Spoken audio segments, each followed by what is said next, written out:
Now what is microorganisms and us, हम और micro organisms हमारे बीच में क्या तालमेल है. So if you see these particular microorganisms, they play very important role in our life and they are found to be very much beneficial for us also and harmful for us also. So which are the friendly microorganisms, हमारे लिए किस वे में फ़ायदेमंद है उसे जानने की कोशिश हम पहले करेंगे. तो ये माइक्रो ऑर्गेनिजम्स हैं, they can be used for the preparation of the food products like curd, bread and cake.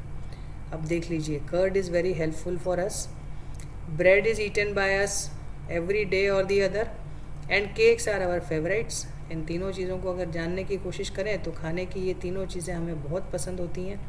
और इन तीनों चीज़ों के अंदर किसका रोल देखा गया है? It is basically been made by the action of micro organisms. Then how in other way the micro organisms are helpful to अस.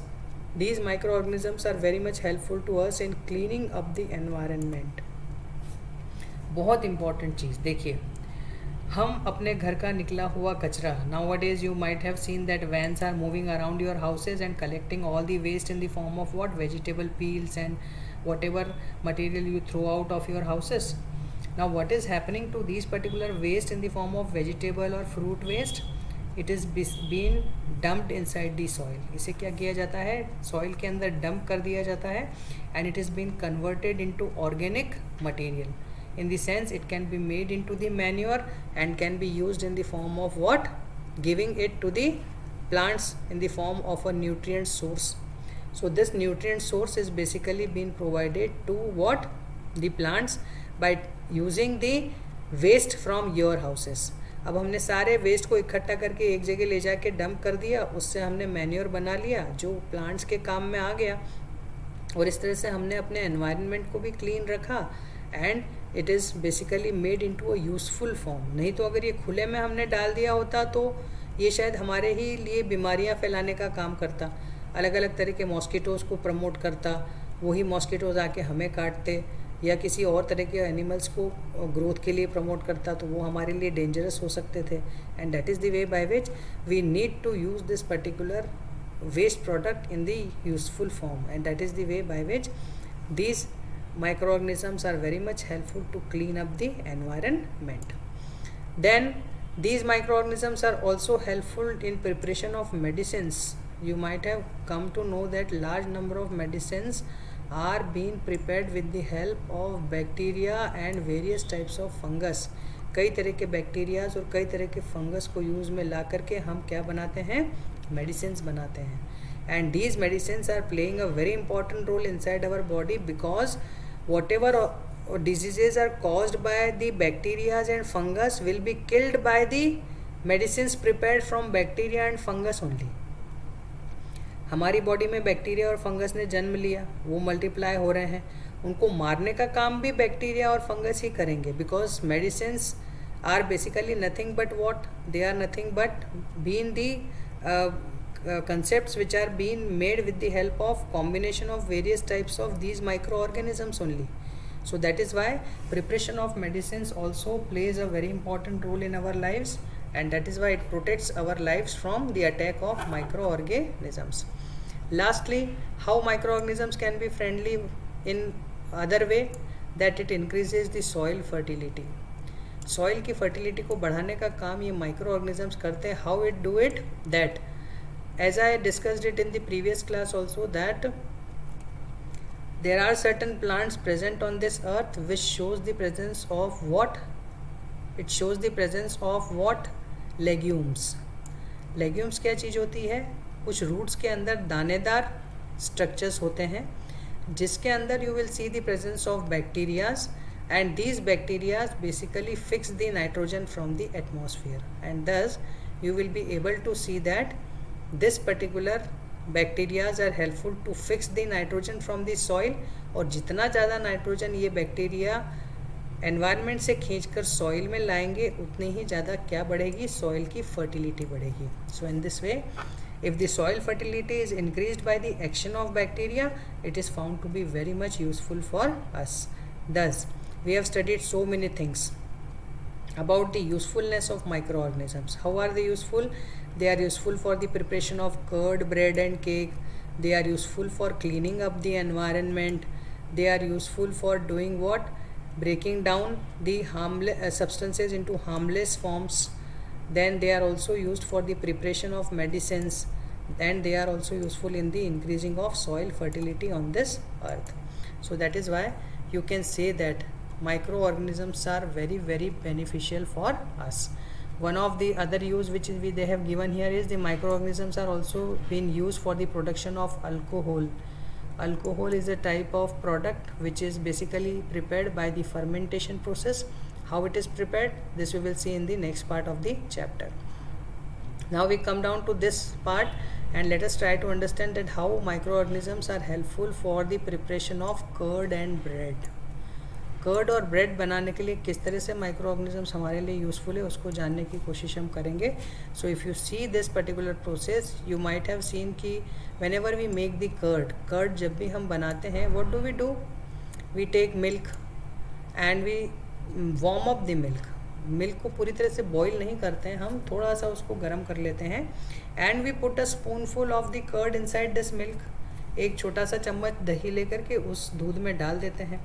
जब ये दही हम दूध के अंदर डालते हैं तो we generally cover this particular vessel, इस वेसल को हम कवर कर देते हैं and leave this particular vessel for near about 5 to 6 hours. 5-6 घंटे में अगर हम उस मिल्क को उसी तरह छोड़ देते हैं तो we see that this particular milk gets converted into curd. ये मिल्क जो है किस में कन्वर्ट हो जाता है, कर्ड में. इसका मतलब ये हुआ कि what has converted this particular milk into the curd, it is nothing but bacterium which is present in this curd which is known as lactobacillus. lactobacillus नाम का बैक्टीरिया जो है वो मिल्क को किस में कन्वर्ट कर देता है, कर्ड के अंदर.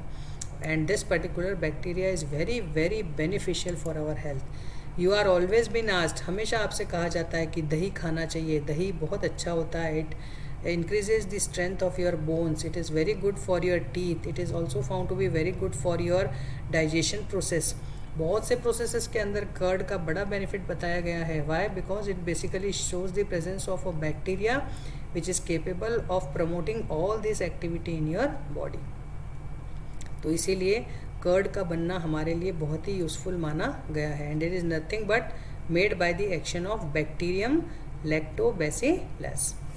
Now this bacteria is also involved in the making of cheese. चीज़ बड़ा इंपॉर्टेंट प्रोडक्ट और बहुत ही पसंदीदा प्रोडक्ट. पिज़्ज़ा खाना हमें बहुत पसंद है, बर्गर खाना हमें बहुत पसंद है, चीज़ सैंडविचेस हमें बहुत पसंद आती है, चीज़ पराठाज हमें बहुत पसंद आते हैं. ये सारी चीज़ें जो चीज़ से बनी हुई हैं, दिस चीज़ is made out of the action of what, bacteria. So again micro organisms are playing a very important role. उसी तरह से हमारे घरों के अंदर अचार बनाए जाते हैं, अचार, pickles, again it is by the action of micro organisms.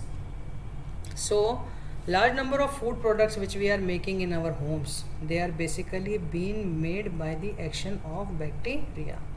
और एक बहुत ही इम्पॉर्टेंट चीज़ें जो जनरल वे में हमारे घर में बनाई जाती है, जैसे कि सूजी की इडली बनाई जाती है, सभी के घरों में बनती होगी.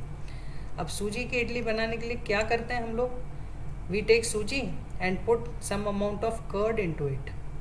उसमें दही डाला जाता है. और दही डालने का क्या कारण है उसमें, that if you keep the suji and dahi together for some period of time it allows the process of fermentation. अगर ये फर्मेंटेशन होता है तो इसका मतलब it allows the growth of bacteria, it allows the growth of micro organisms which makes the idli soft when you make it into a round shaped structure. तो इसीलिए वापस यहाँ पर भी किसका एक्शन हुआ, माइक्रो ऑर्गेनिजम्स का एक्शन हुआ. आपके घर में भटूरे बनाए जाते हैं.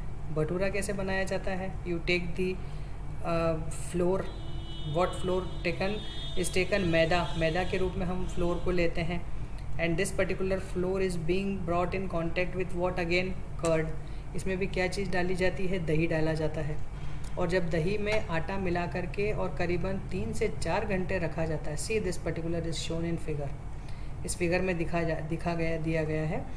जब हम इसको गर्म पानी से गूँथ करके और क्या कर सकते हैं, इसको दही के कांटेक्ट में ला करके, या फिर आप उसको ईस्ट पाउडर के कांटेक्ट में भी ला सकते हैं. East powder is available in the bakery industries, या मार्केट में ऐसे भी मिल जाता है. East is a type of micro organism. क्या है ईस्ट? एक तरह का माइक्रो ऑर्गेनिज्म है. एक स्पूनफुल, छोटा सा स्पून आप इस पर्टिकुलर डो के अंदर डाल दीजिए, मतलब इस मैदा डो में डाल दीजिए. गुनगुने पानी से इस आटे को गूंथ लीजिए और 2 घंटे के लिए इस आटे को छोड़ दीजिए.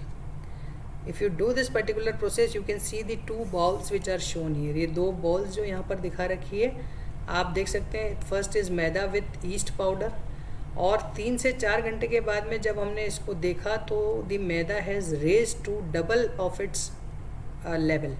जो लेवल इसका यहाँ था उसके कंपैरिजन में मैदा का लेवल डबल हो गया. मतलब आटा पूरी तरह से मैदा फूल जाता है. और जब मैदा फूल जाता है तो वो हल्का हो जाता है. And when it becomes lighter in weight you will get very soft bhaturas made out of it. So in this way you will be able to see that this particular yeast powder, yeast is nothing but a type of microorganism which undergoes the process of multiplication inside the dough and raises the height of this particular dough after keeping it in the warm conditions for near about 3 to 4 hours. अब ये जो particular east है इसने क्या किया है? Reproduction किया है. अब जब रिप्रोडक्शन करता है कोई भी चीज़ तो उसका नंबर बढ़ता है. And when it reproduces and increases its number it will also release a gas out of it. इसमें से एक गैस निकल कर बाहर आती है and that gas produces small bubbles in it. And this bubbles which are produced will be the bubbles of what? Carbon dioxide. किस पर्टिकुलर गैस से बबल्स बाहर आते हैं? CO2 के. और ये CO2 के बबल्स जो होते हैं वो उस डो को रेज करने में बहुत बड़ा रोल प्ले करते हैं. इसी बेसिस पर आप देख सकते हैं कि बेकिंग इंडस्ट्रीज़ जितनी भी होती है, जितनी भी बेकिंग इंडस्ट्रीज़ हैं वो किसी भी प्रोडक्ट को बहुत सॉफ्ट बनाती है. आप ब्रेड देख लीजिए, आप पेस्ट्रीज़ देख लीजिए, आप केक्स देख लीजिए, या और भी कई प्रोडक्ट्स हैं. आजकल आप कुछ चीज़ें बाज़ार में जा कर के खाते हैं, जैसे कि हॉट डॉग मिल रहा है, बर्गर मिल रहा है, और भी पफ्स मिल रहे हैं, पेस्ट्रीज़ मिल रही हैं, कई तरह के बेकरी प्रोडक्ट्स जो कुछ भी आप खाते हैं वो सब उनकी क्या एक हमने क्वालिटी देखी है कि सब सॉफ्ट होते हैं. They are very very soft and they are been made so much soft just by the addition of what inside them? Yeast और any type of micro organisms which promotes the raising of the dough to make it soft. आप bread को हाथ में लेकर के देखिएगा. अगर हम बेकिंग इंडस्ट्री से एक ब्रेड खरीदें और उसको हाथ में लेके देखें and if we try to press that particular bread it can be press to half of its distance. जितनी लंबी ब्रेड है उसको प्रेस करेंगे तो आधे तक प्रेस हो जाती है. इसका मतलब ये सॉफ्टनेस उसमें आई कहाँ से? It is due to the presence of micro organism known as yeast. उसी तरह से बंस को आपने देखा होगा, और भी कई तरह के सॉफ्ट प्रोडक्ट्स जो मिलते हैं. केक को आपने देखा होगा, it becomes very very soft just because of the addition of such type of microorganism, or it can be due to the addition of certain types of baking sodas or some any other material which is helpful to make it soft. तो कुल मिलाकर हम इस चीज़ को समझ चुके हैं कि microorganisms are considered to be very very much beneficial for us and they are our friends. उन्हें हम कभी भी, एक बात हमारे दिमाग में ये आती है कि माइक्रो ऑर्गेनिज्म मतलब नुकसान ही पहुंचाएगा. कोई भी बैक्टीरिया हमारे लिए फ़ायदेमंद नहीं हो सकता है, कोई भी प्रोटोजोन हमारे लिए फ़ायदेमंद नहीं हो सकता है, लेकिन ऐसा नहीं है. हम देख सकते हैं कि इतने सारे फ़ायदे हमें माइक्रो ऑर्गेनिजम्स से मिल रहे हैं और इसीलिए आपको कहा गया है कि microorganism can be our friend also. It is not always our foe. हमेशा हमारा दुश्मन नहीं होता है वो. It can be our friend also and it is helpful to make large number of useful products for us and thus microorganisms plays a very important role in our day to day life. अब आगे जा कर के और इस particular micro organisms से हमें और क्या क्या फ़ायदे मिलते हैं, किस तरह से हम इन माइक्रो ऑर्गेनिजम्स को हमारे डेली यूज़ में ला कर के उनसे प्रॉफिट्स अर्न कर सकते हैं, उनको मेडिसिनल यूज़ में ला सकते हैं, और भी कई तरह के यूजेस, कैसे हम उनसे वैक्सीन्स बना सकते हैं, फर्टिलिटी सॉइल की बढ़ा सकते हैं, एनवायरनमेंट को क्लीन बना सकते हैं. All the details are given in this particular chapter.